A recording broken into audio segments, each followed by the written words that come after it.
ప్రతివాదం చేస్తున్నందుకు విడిగొంటి మా శాపం ఎప్పుడు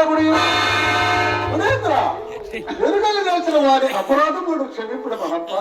ఏవి ఎరుక చేసిన అపరాధమా? ఓరి కపటశీల, ఓరి కపటశీల, ఓరి కపటశీల, ఓరి కపటశీల, ఎంతటి కపట పుచ్చమును అనునయించుతుంటది. సరే ఓని మీ తప్పులన్నీ క్షమించినారు, ఇక మానత నిర్వర్తింపు సకల మునేంద్ర. ధర్మ స్వరూపులకు మీరు నాకు ఇది దురోపదేశపరుతున్న హడియ మహాత్మా చూడు.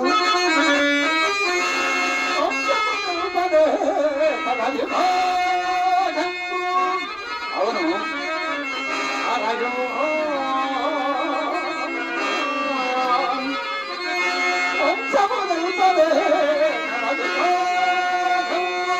యథార్థమే.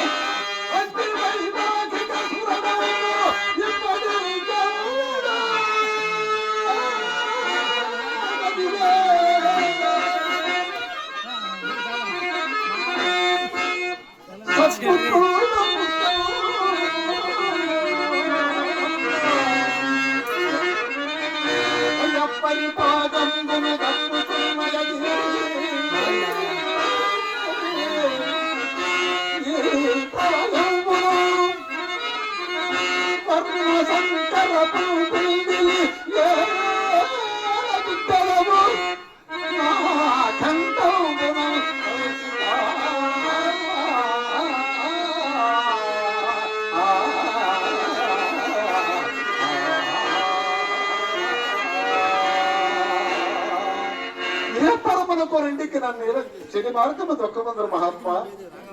దురంతమైన ఈ పాప కార్యములకు నన్ను పొరికొల్పమందురా. ఓరి మూర్ఖ, నీవేమని చూసుకోలేకున్నాడు.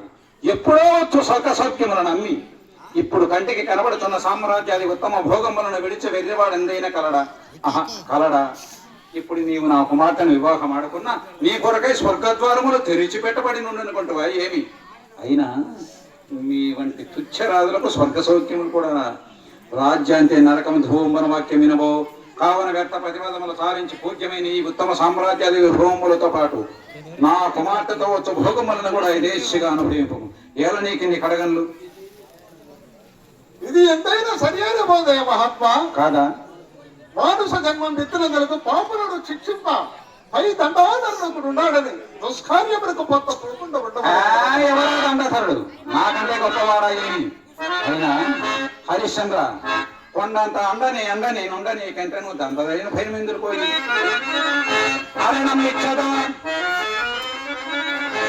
రాజా మౌనం వహించుచుంటివే. ఓహో ఎందులు కడియా? నా కుమార్తెను నీవు వివాహమాడు సమయమున నీకు కావలసిన అరణం ఇచ్చదా? ఏమి కావలయునో అర్థింపుమా.